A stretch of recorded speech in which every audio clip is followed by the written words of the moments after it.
Thank you for your work in our Christ-centered schools here in the conference. Thank you for South Tacoma Adventist Fellowship community and everyone that is here. Please calm and block out our to-do list in our minds. Set aside any worry, concern to listen how you are already working behind the scenes on our lives. May the words I speak be yours. Lead us, guide us, sustain us, and bless us, I pray. Amen. Your coach told you what? My husband and I asked our son. He was a freshman basketball player, and he said, yeah, tomorrow I need to be up at the school and to get on the bus at 2 o'clock. And we're like, he said, what? Are you sure you heard right? And he said, yes. And we said, well, that's okay, because tomorrow's Sabbath, and so we're just going to go ahead and get a picnic lunch, and we're going to head on up to the game ourselves. We'll have you there way before worship, and we are going to go ahead and just go as a family on Sabbath. And he said, my coach said, if I don't ride the bus, I don't play. So we were like, no, you must have misunderstood that. There's no way that if something happened in school, they would say that we have to come up on a Saturday afternoon, get on the bus, be together with your friends, and then of course that opens up all kinds of things. It's like, what are they watching? What are they reading? What are they talking about? And my husband and I and our 3 kids, we like to be together as a family. We like to make sure that Sabbath was different. You could ask our kid to get on a bus on Monday, Tuesday, Wednesday, Thursday, Friday, or even Sunday, but on Saturday that was kind of our day, and we wanted as a family to be able to work with our child on that. And so then I called the principal, because I worked at that school, and I said, I think our son misunderstood, but they said that we have to get on the bus, we have to come up to the school, and so that also limits where we go to church, what we do for Sabbath lunch at 2 o'clock to be ready to be there for Saturday night to play in a district game. And he said, yeah, that's right. And I said, okay, but we are going up as a family, so we're just going to take our son up there. I'm sure that's no problem. I mean, in my mind, I'm thinking, this is not hard, right?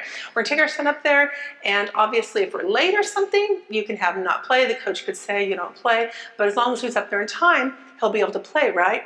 And the principal said, no, the coach is pretty adamant about the whole team needs to be together. I said, but on Sabbath, at a Seventh-day Adventist school? And they said, yes. So I said, well, we're going to, and our son was a starter, and he's a freshman. You might be surprised, but he's tall. And so we said, well, you know what?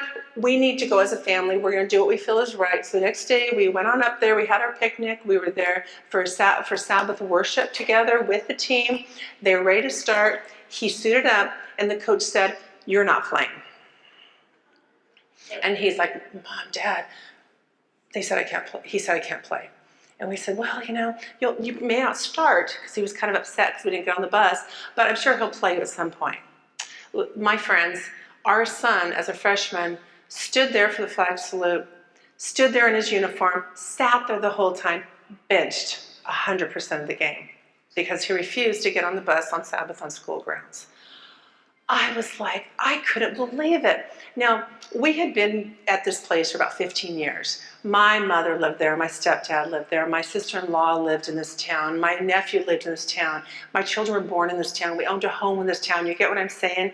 We were embedded in this town. So suddenly, it just really rocked our world. So we talked to a couple other parents, and they said, don't fight it, the coach is winning. They're gonna go to state. Doesn't matter, right? Doesn't matter, I don't care.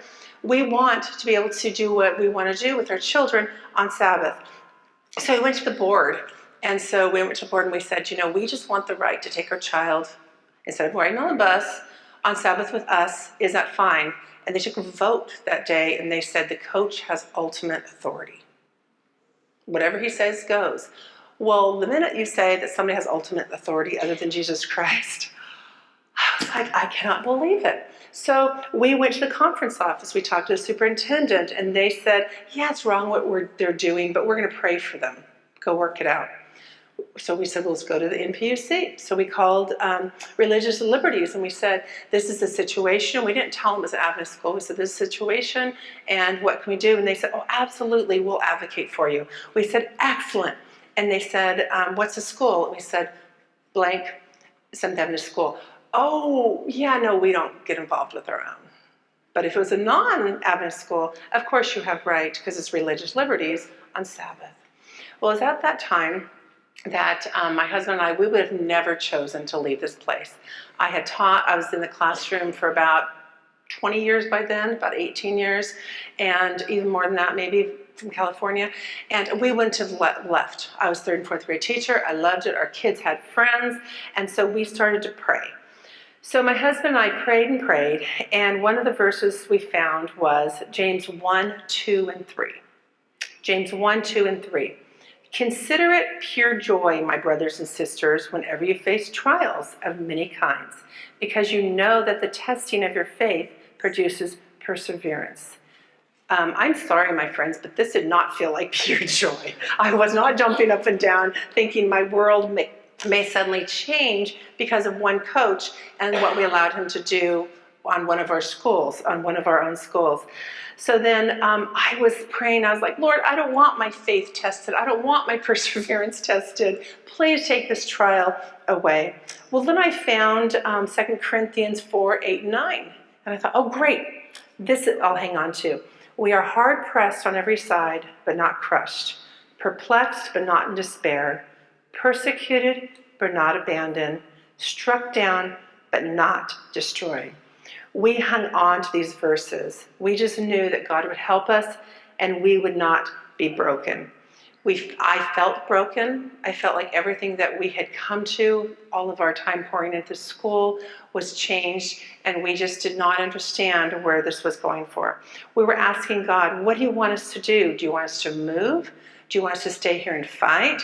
They said, well, you can get a lawyer. And I was thinking, okay, so we get a lawyer to solve an Adventist Sabbath issue, and then I come back and my son is on the same team of the person we just sued, and I worked for the same school we just sued. None of it sounded good. None of it. I was like, no. So we prayed and prayed. And actually, one of the places that I interviewed at 10 years ago was up in Bellingham. One of the schools that now I go up there and help them and staff them. One was Bellingham, one was Texas, and one was Montana. Well, Bellingham was a really good option because I loved Washington Conference even back then. But our son, I would have taught in Bellingham, and our son at the time would have had to drive to Skagit. How many of you have ever been between Bellingham and Skagit? Yeah, and it's just that curvy kind of, well, he was a new driver. And they also said it's one of the most rainiest parts of this area. So we're like, well, we don't really want him. We knew he'd want to do stuff in the afternoon. So we were like, no, that's not really going to work. So then we went to Texas because we had family there, and we thought, well, we can be where there's other family. Well, God kind of made that clear that that wasn't where he wanted us. So we went to Montana, cold Montana, negative 17 the first winter we were there for 2 weeks straight, Montana. So we were like, okay, I think this is where God wants us. So my husband and I, we sat down with our kids and we said, this isn't going to work for us to stay here. And of course, our oldest son's like, I'll just stop playing basketball. That's okay. And we're like, honey, it's beyond that now. Because if we're going to pour in and believe in where we're headed, we have to trust our leaders. And we have to trust what the goals are of this school. And so he said, I'm not going. Well, honey, sweetheart, it's so cute that you can think that you can't move with us as a freshman, but yeah, you are. So he was mad at us for quite a time. Our middle son, who was in 6th grade, we said, what do you think about moving to Montana? And then he said something that made me realize our world wasn't as perfect as I was led to believe or as I thought, and that was, I can't imagine kids in Montana being any more mean than my classmates are. I said, well, what? I said, your classmates are that mean? And I knew he was, there's certain classes and some are just meaner than others. You guys know what I'm talking about? Some are just, they're just not very nice classes. And you're just like, it's hard when your kid's part of that class. Hopefully not in any of our schools, but it does happen.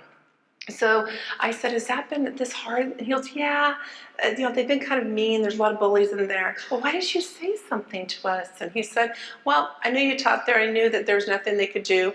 And those boys were meaner when they got in trouble, so I didn't want them to be meaner. So it was like, okay, this would be a new start for our son.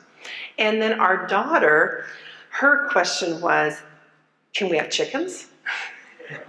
And we said, yeah, we're moving to the country. We can have chickens. She's like, Okay, I'll go. It's like, well, that was an easy one.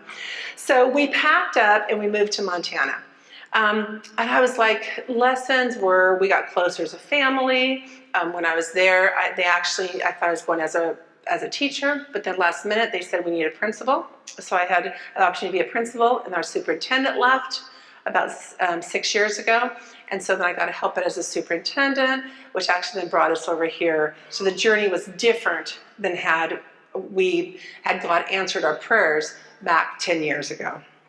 So as a family, we were okay, and I thought, great, end of the story. Right? Good story. I can sit down and be like, okay, great. There's more. As Paul Harvey would say, and now the rest of the story. 48 hours ago, so this is fresh off the press, you guys. 2 days ago, I was sitting with Auburn Adventist Academy VPs. And when we learned that our boys' team, the Falcons, had won their second district game. They'd only won by 2 points, so it was close. And that now they need to play 3 hours away tonight, Saturday night, okay? And if they win, they go to state. So if the Falcons win tonight, they go to state. So someone mentioned to me, the boys would all need to be at Auburn Adventist Academy by 3 o'clock to be on the bus. And I'm like, what? I'm like, I'm sorry, what did you say? And they said, yes, they believe that it's part of the WIAA, Washington Independent Athletic Association, that they thought that they had to ride on the bus together to a district game. And I said, why? And they said, well, for the safety and team unity.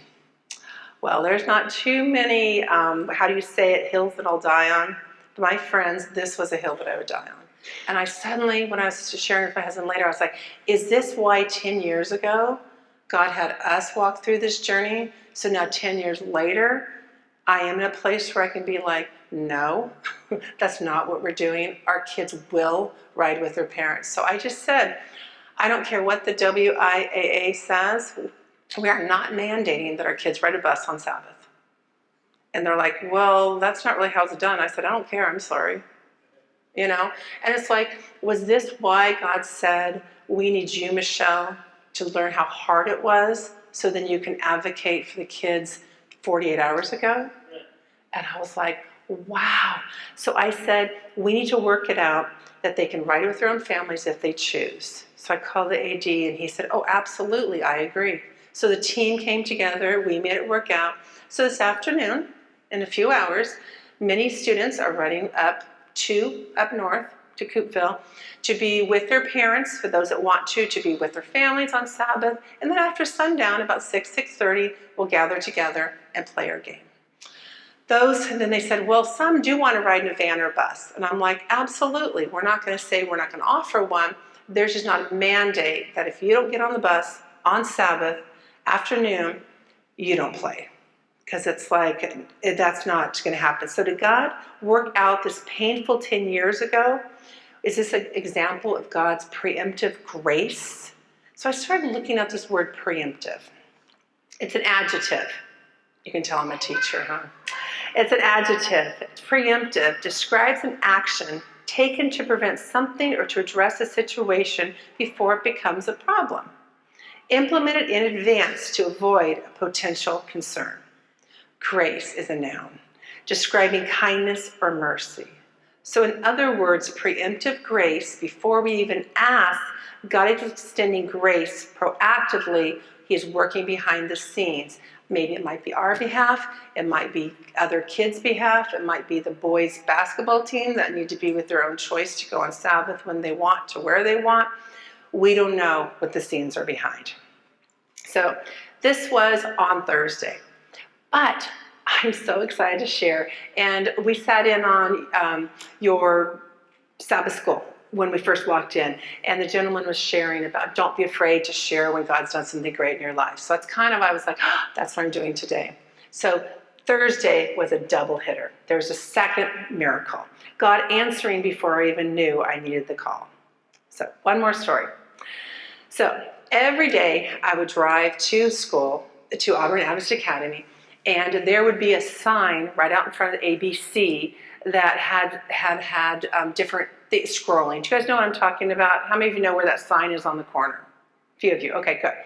And so I was noticing that it said Buena Vista, now enrolling pre-K to 8. And then it said Auburn Adventist Academy Church, services every Saturday at 11. And I was thinking, there is nothing about Auburn Adventist Academy on that sign. Auburn Adventist Academy is here. The sign is here, right across from the academy. Then you have the ABC, the church, and then Buena Vista down the road. And then I remembered being in this pretty contentious, for lack of a better word, finance committee meeting about 2.5 years ago when we were talking about putting up that sign. And the conversation was something like, the church is wanting to put up a sign. They want to know if the academy wants to do a third. The local elementary school does a third, and we'll do a third. Well, at the time, there was a lot of unrest, and it wasn't really a spirit-felt finance committee. I don't know if you've ever been to committees that are a little contentious. Hopefully not, but they can get that way at times. A few of you are smiling. So they said, no, we don't have the money. We're tired. We need to stop spending money. No. And so the church came back and said, would you pay anything? At that point, there was kind of a tension between different people within the committee. So they took the stance, nothing, we will pay nothing. So now 2.5 years later, there is nothing about the academy on that lovely billboard. We had Academy Day coming up. We have Lego Robotics coming up tomorrow. We have a lot of stuff going on there, but there's nothing that can display that quickly. So I was praying. Pastor Rome is a pastor over there, the head pastor, and Pastor Natalie. And I was praying. It was like, Lord, how can we restore? And now it's not even so much about the signage. It's more now about a broken relationship. You know, I'm talking about from 2.5 years ago. There are some hurt feelings over there. And the church is kind of like, no, they didn't pay anything, so we don't need to put any of their signs up. And we're like, no, we couldn't afford it, so we're not doing it. So it's kind of something that kind of happened. So I was talking with the VPs, and I said, let's call Pastor Rome and to explore ways of mending this division and possibly sharing the sign. So we rang, and he picked up, and he's like, hi, Michelle. And I'm like, hi, Pastor Rome. I'm sitting over here with this VP and this VP, and we were just wondering, we know that about 2.5 years ago, we said we didn't want to pay anything on the sign. However, is there any way we can become part of that team and kind of undo that problems? And we're happy to put some money toward it. Let's just restore that relationship. The church is here. The school is here. We're talking about building bridges. If we can't build a bridge on sharing a sign, what are we really telling our kids? And what are we really doing, right? So then he started to laugh, and he just laughed. And I said, what, Pastor Rome? And he goes, Michelle, that is already on the agenda for Tuesday night. What? He said, I have felt impressed that if we're going to be a family, and we're going to be a team, we need to be a team all the way. He said, I brought it up in the past, and they've been like, no, because they didn't really want to pay. I don't blame them. We said a hard no. He said, I've been impressed. He said, it's already on the typed agenda. It says, how do we discuss the sign so we can partner together? Well, then at that point, I turned to our VP of Finance, and I'm like, so do we have a little bit of something that we can throw in? She said, yeah, of course. We'll use some money and stuff. And so we're sitting one of the VPs on Tuesday to represent us and say, number one, we are sorry for taking such a hard stance. And we want to be a team. And if there's something that we can do, so when you come by, you can see that Auburn Adventist Academy is part of the church and is part of BV. Once again, my friends, God had been working on the hearts of Pastor Rome the same time he was working on my heart as I drove by, and he had already prepared an answer before I even made the call. As I reflect on this journey, I see an unmistakable hand of God working ahead of me. He was preparing a way long before I even knew the path that I would take. What felt like it was a painful trial years ago, in reality, was a stepping stone for his greater purpose. Through perseverance, faith, and trust in his divine timing, I have witnessed firsthand in the last 2 days his preemptive grace, God's kindness, mercy, unfolding before my very eyes. Isaiah 65:24 reminds us, before Michelle even calls, I, Michelle's God, will answer. While Michelle is still speaking, I, Michelle's God, will hear.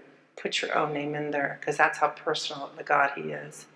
Friends, this Sabbath day, maybe we find comfort in knowing that God is always at work in our lives. He is always orchestrating his plans with wisdom and love. When we face challenges, and we will, perhaps we are right now, trust that he is already providing a way forward. He will turn trials into testimonies. He will turn obstacles into opportunities for his glory alone. Thank you, friends.